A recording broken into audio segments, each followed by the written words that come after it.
Why do I keep finding myself in a relationship with a narcissist, you might ask? Today, I'm going to walk you through the 5 reasons you might be in that situation.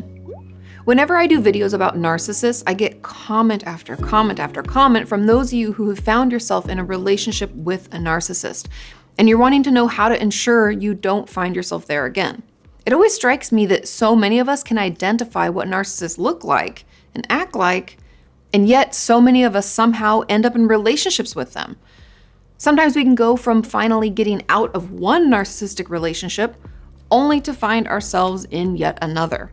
So let's get started. Here are the 5 reasons we might end up in a relationship with a narcissist.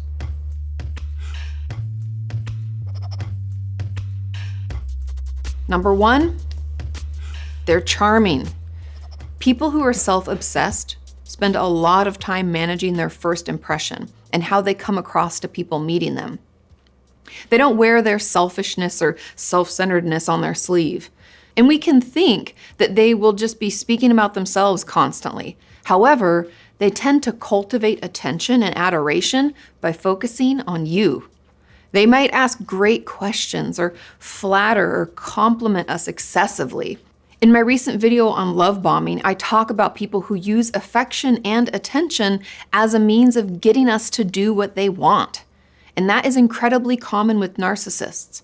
They are great at making us feel wanted and like the center of attention because, and here's the key, they know that this behavior will earn them flattery in return. A lot of us are drawn to narcissists initially because they're really good at looking like the ideal partner in the beginning. We may even have worked on past relational patterns where we were attracted to people who aren't interested, and then enter a narcissist, and we might even pat ourselves on the back for finding someone who's so genuinely interested in us. But they're only interested in us for what we provide for them, and how we make them look, or how we serve their goal of being adored. The second reason we might find ourselves in relationships with narcissistic partners has to do with us. When we have a low view of self, it can set us up to seek out partners who have narcissistic traits for a couple of reasons. Number 1, maybe we're drawn to their confidence. If we're aware of our own insecurities, it can be attractive to see someone who can walk into any room and hold the attention of everyone in there. And it can feel good to walk into a party with the most charming partner on our arm. In a way, their confidence can make up for our lack of it.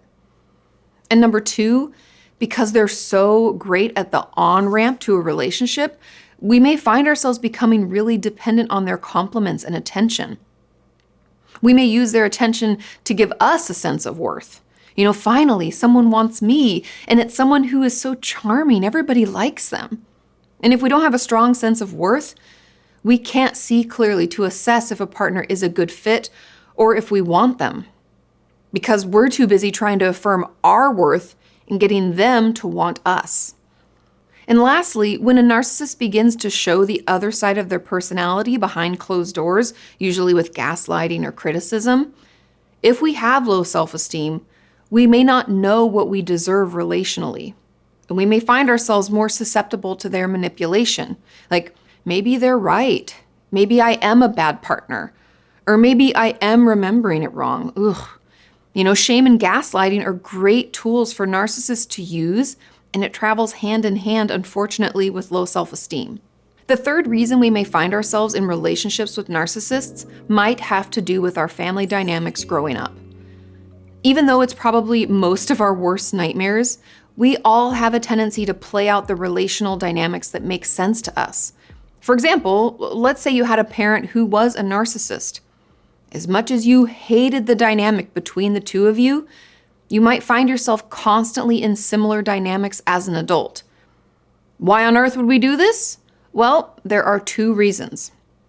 Number 1, sometimes we play out past family patterns because they feel familiar to our brains. And familiar is safe to our brain, even when it's not technically safe. And we've talked about this a bit over the years, especially how it relates to depression or feeling bad.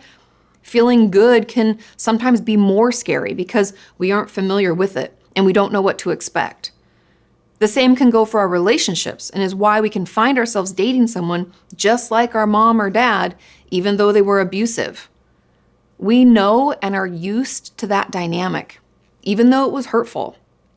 And someone being super caring and kind could feel weird or even unsafe because it's just so foreign.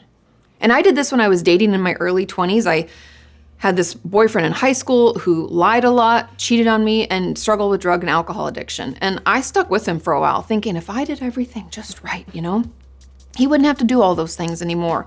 And even after our relationship finally ended, thank God, I still found myself seeking out guys just like him.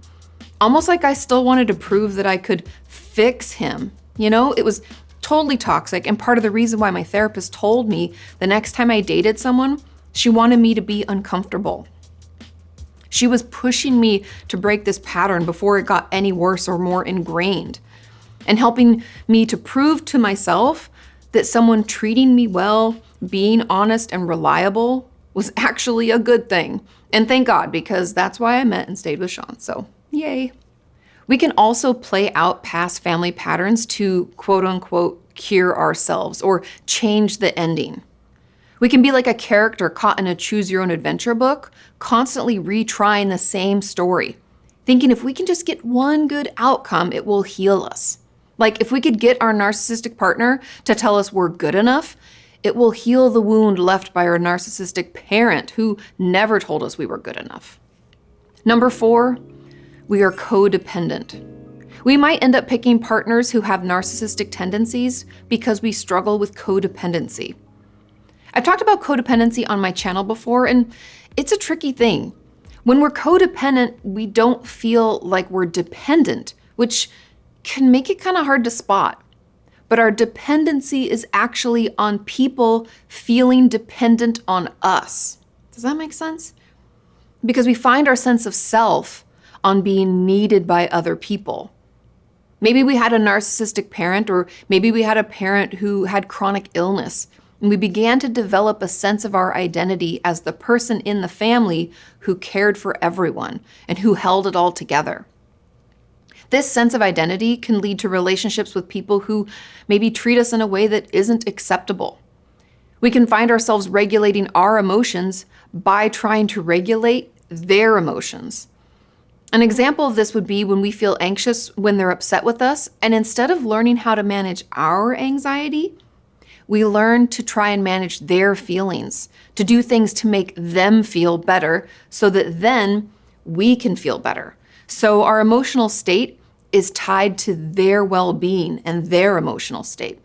Let me tell you, who loves to be in a relationship with someone like this, someone who's codependent, is someone who wants you to cater to their internal experience.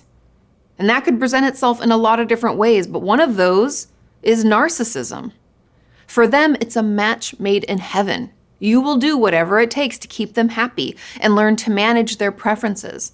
And you will actually pat yourself on the back for doing so, thinking you're such a healthy, loving person. Oh, it can be so toxic.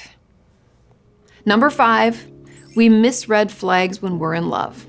Even if we never think it could happen to us, even if we don't identify with anything else that I've listed, we might find ourselves in a relationship with a narcissist because we're, just so in our feelings.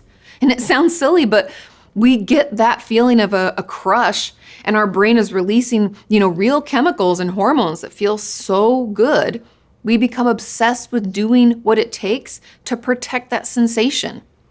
And we can suppress our ability to think critically. We want more of those good feelings, right? And noticing red flags is a direct threat to our lovey-dovey, that twitterpation that we can feel. All those butterflies, right? It's so good. And our brains are essentially working against us to keep us from facing the truth. Not to mention that when we are in love, we can overlook things we would normally have an issue with because being in love feels so good. Or they promised, that was just a fluke. It won't ever happen again. And it's not like narcissists show us who they are right away. They love bomb us first and make us think that they care and we are the most important person. So when things start to shift, we still remember all of the wonderful things that they said or did when we were in that early love bombing stage. So what do? There's no surefire way to make sure you don't end up with a narcissist. If there was, we would all be doing it. But there are a few things we can prioritize in our relationships that will serve the purpose of, number one, setting us up for a healthy relationship regardless of who we're with, and number two, make us less appealing as a partner to someone who is a narcissist. And number one is maintaining other interests or relationships. A narcissist wants your world to revolve around them. And as a result, by the time people discover they're involved with a narcissist, they're usually isolated. Especially in the beginning of a relationship, we can find ourselves being all in. But it's important to maintain your friendships, hobbies, and our own sense of self. Having things you enjoy that don't revolve around them will be really unattractive to a narcissist, and it will be appealing to a healthier partner. Number two, regulate our own feelings, not others. One of the main things that a narcissist will look for in a partner is someone who can cater to their emotional experience. Do you often find yourself managing other people's emotions? Or actually, it's like we're trying, because spoilers, we can't manage other people's emotions. Or like you're absorbing how someone else is feeling. This is something essential to work on, and it will include things like, boundaries, clear communication, and taking stock of what we are truly feeling instead of trying to read someone else's experience. Everyone is responsible for their own feelings. When you notice yourself feeling activated or triggered by someone else's feelings, just remind yourself, it's your job to regulate your emotions, not theirs. So practice letting those around you feel their feelings without attempting to control them. I know it's hard. I struggle with this too. But we can do it. Next, work on our sense of self. Everyone loves a partner who praises them and compliments them, but we don't want anyone to be able to control our sense of self-worth. It's just too much power to give another person.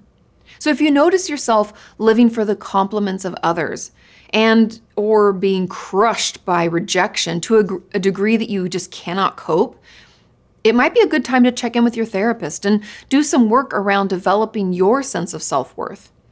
We can do things like building mastery, which really just means getting better at one thing in our life, focusing our attention on it and getting good at it. And we can also manage our self-talk and make sure that it's at least neutral and not as negative. Overall, know that we can all find ourselves in unhealthy or toxic relationships, and that doesn't mean that we have failed or that we deserve to be treated like that. It just means that we have things we need to work on. And we're all works in progress, right? So be patient and kind with yourself as you make these changes. I hope you found this helpful. If you have other questions or topics regarding narcissism that you would like me to cover, please leave it in the comments down below. Or to someone who is a narcissist. Do you think they'll pick that up? Yeah. Okay, I'll do it again. You're fine. Things happen. Maybe just a sound effect the editor put in. Doodaloo. I like how you put your phone down like you're in trouble or something. It's totally fine. I don't trust my hands. It's like a scary movie where I have to sit on